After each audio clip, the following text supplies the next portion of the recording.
At the very top of the world, far beyond the reach of the familiar and the comfortable, lies a realm governed not by the ticking of a clock, but by the slow, inexorable march of ice. This is the Svalbard Archipelago, located in the extreme high Arctic of Norway. Here, colossal glacier faces meet a freezing dark ocean, and fractured sea ice stretches out endlessly toward the North Pole. But the true ruler of this barren, unforgiving tundra is something entirely unseen. It is the primary force that shapes every living thing in this extreme, minimalist landscape.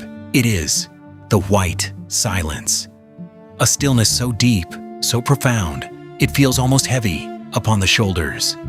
A landscape where sound itself seems to freeze and shatter in the bitter crystalline air. To the uninitiated, this silence feels empty, a void.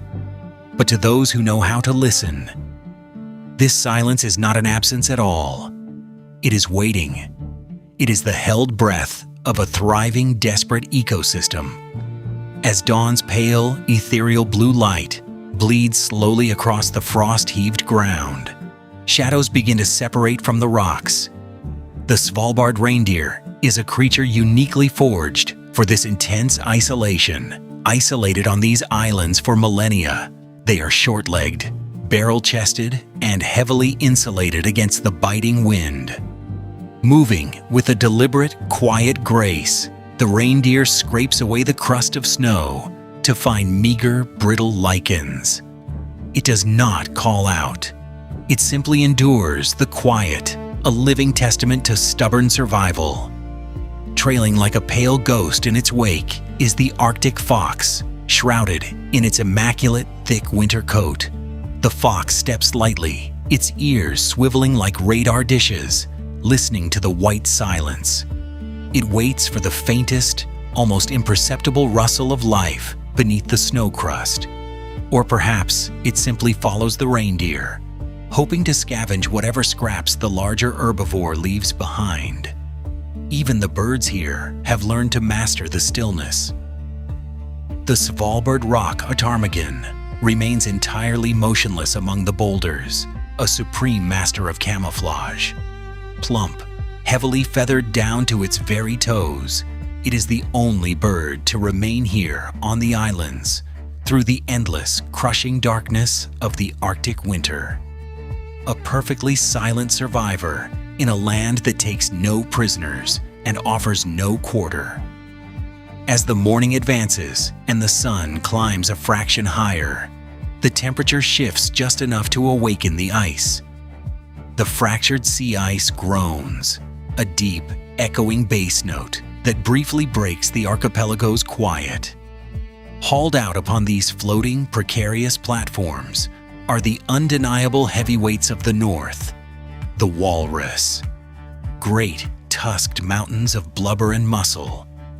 Their sudden, thunderous grunts and aggressive roars are a temporary, chaotic defiance against the overwhelming quiet of the sea. They rest here, shoulder to shoulder, guarding their precious warmth in a chaotic, steaming huddle. Beneath them, in the freezing emerald waters, the ringed seal slips gracefully through a narrow, jagged crack in the ice. This is an entirely ice-dependent creature.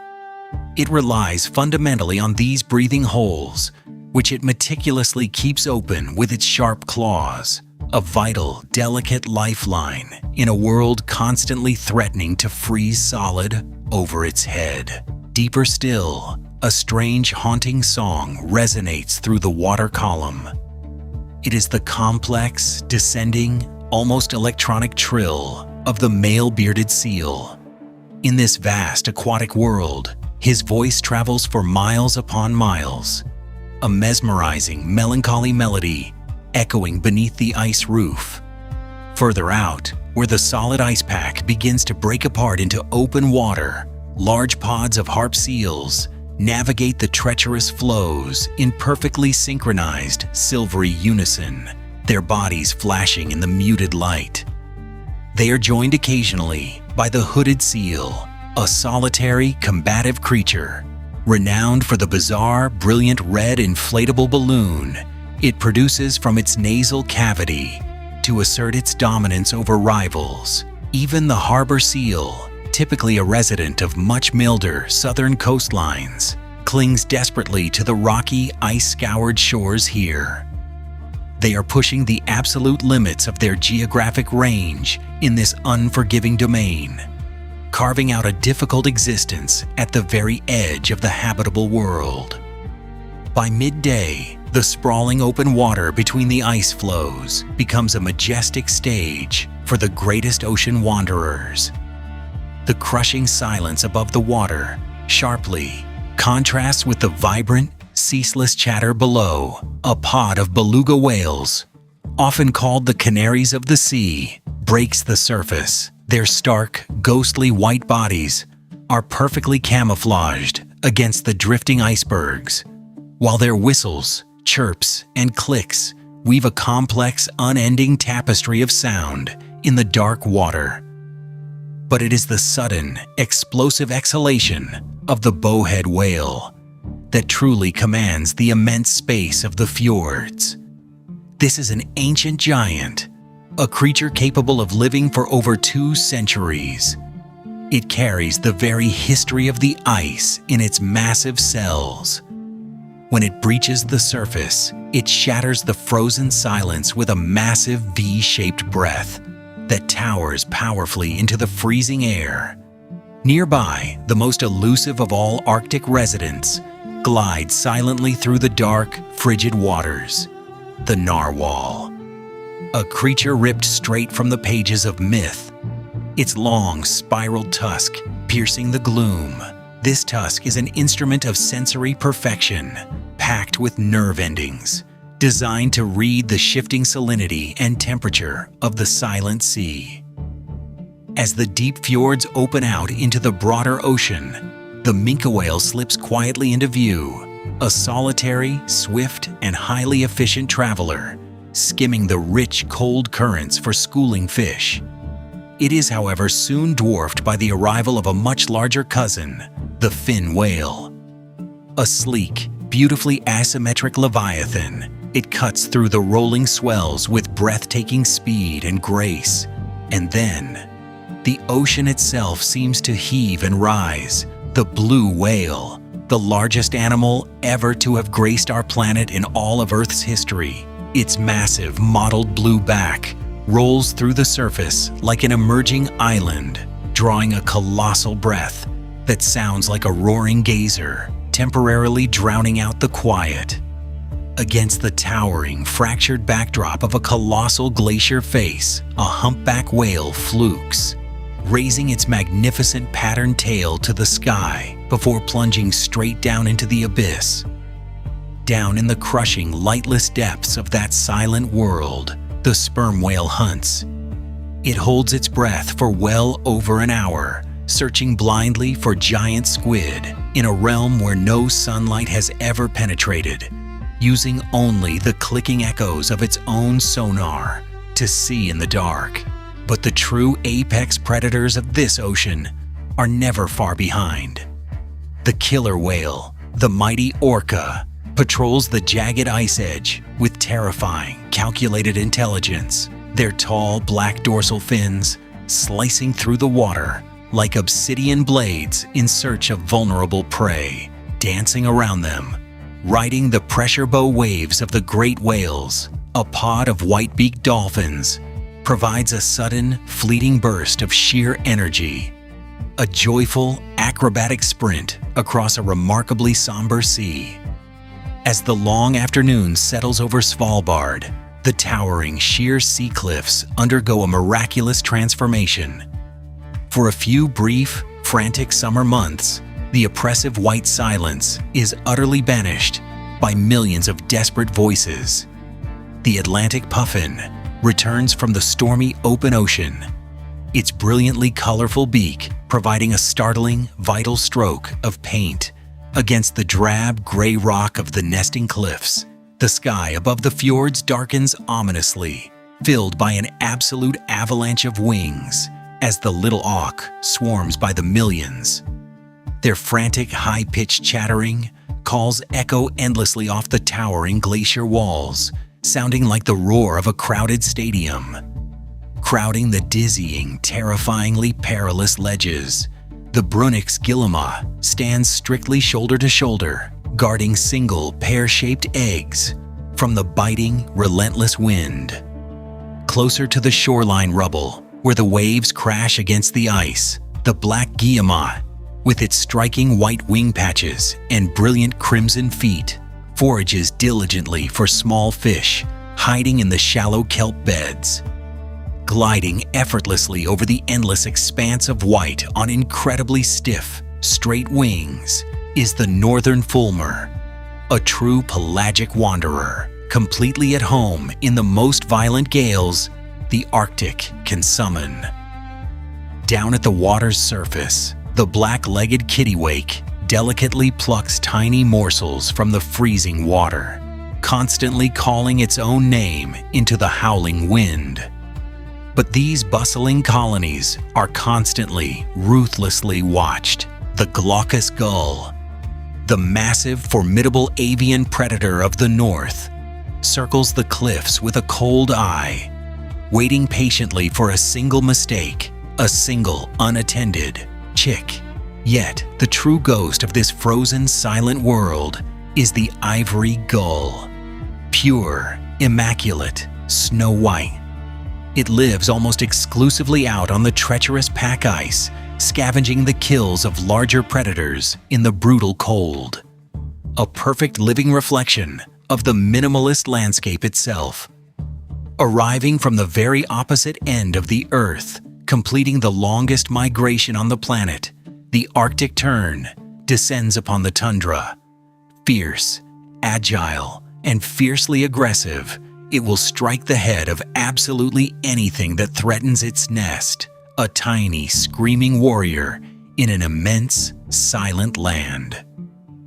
Among the frost-shattered rocks, a delicate tinkling melody suddenly breaks the quiet. The snow bunting, a tiny flash of stark white and black, singing a song of unimaginable resilience into the teeth of the cold.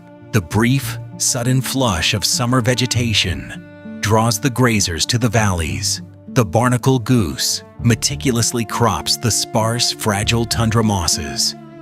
Above them, the pink-footed goose arrives in magnificent sweeping V formations, announcing their return to the breeding grounds with loud, triumphant honks.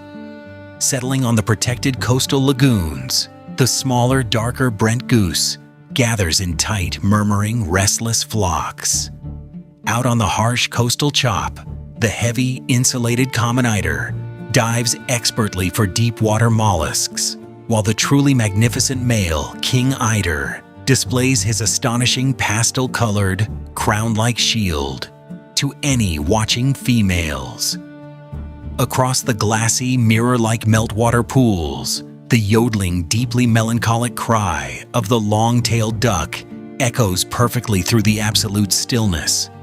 Slipping elegantly beneath the surface of a shallow, freezing tundra pond, the red-throated diver hunts in total, deadly silence, a streamlined master of the watery mirror.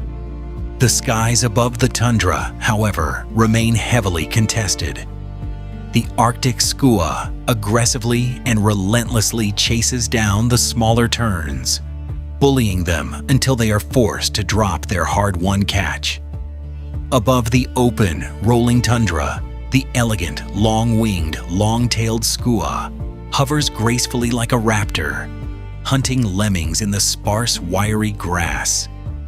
And ruling them all is the great skua, the heavy, barrel-chested, uncompromising pirate of the northern skies, an enforcer, fearing absolutely nothing.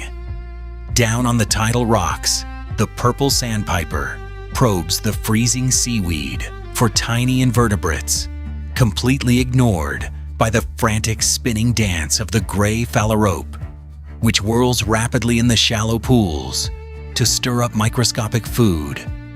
A brief flicker of frantic, desperate life in a vast, indifferent wilderness. As the late afternoon slowly bleeds into a drawn-out dusk, we look once more beneath the fractured ice. Here, the white silence is absolute, impenetrable, yet it masks a strange, hidden, and ancient ecosystem. Moving with agonizing, almost imperceptible slowness through the freezing blackness is the Greenland shark. Blinded by specialized parasites that dangle from its eyes, moving at less than a single mile an hour, it may live for over 400 years. A living, breathing fossil, drifting silently through a cold, timeless void. Hiding upward, in the crystalline, jagged crevices of the underside of the sea ice, is the polar cod. Though small, it is the vital, fatty foundation of this entire Arctic food web, the absolute key to survival for millions. Below them, enormous shimmering shoals of capelin move through the twilight waters, darting like quicksilver to evade the gaping jaws of the large Atlantic cod that prowl the rocky, barren ocean floor below. In the icy, fast-flowing rivers, carving their way through the massive glaciers, the Arctic char gathers its formidable strength, preparing for its arduous, energy-draining run upstream. The water column itself is filled with bizarre, alien forms that drift silently in the current. The lion's mane. Jellyfish pulses rhythmically in the deep, its massive, deep red bell trailing a deadly stinging net of toxic threads for 30 feet or more. Dancing gently beside it is the sea butterfly, a tiny, beautifully translucent pteropod, flapping its delicate, modified foot as if it were a fairy flying through the water, and clinging tenaciously to the swaying, icy kelp fronds. The skeleton shrimp sways like an alien specter, a microscopic phantom haunting an endless, freezing ocean. The sun now begins its incredibly slow, shallow dip toward the jagged horizon. Twilight in Svalbard does not last for mere minutes. It stretches out for hours. The sky turns a spectacular color of bruised plums, deep indigos, and frozen gold. The bitter wind drops to a whisper. The sea ice ceases its groaning. The colossal glacier faces stand like ancient silent sentinels over the freezing barren tundra. And the white silence returns. It creeps back over the land. Heavier, deeper, and more profound than before. It is in this perfect, pristine, unbroken quiet that the true monarch of the high Arctic finally appears. The polar bear, a solitary titan of muscle, fat, and bone. Its massive, fur-padded paws step perfectly, entirely quietly, across the fragile, shifting ice, distributing its immense weight with flawless mathematical precision. It does not rush. It does not make a single sound. It breathes the freezing air deeply, its incredibly sensitive black nose reading a landscape that appears entirely empty to the human eye, but which is richly painted with invisible trails and scents to the bear. It is the undisputed master of this extreme minimalist world. As the great bear slowly fades into the darkening mist, becoming completely one with the snow and the creeping shadows, we are reminded of the brutal, heartbreakingly beautiful reality of this place. The Arctic extreme is not an empty, lifeless wasteland. It is a masterpiece of minimalism. It is a place where every movement is calculated and every breath is a victory. And the white silence is not an absence of life. It is the very sound of survival.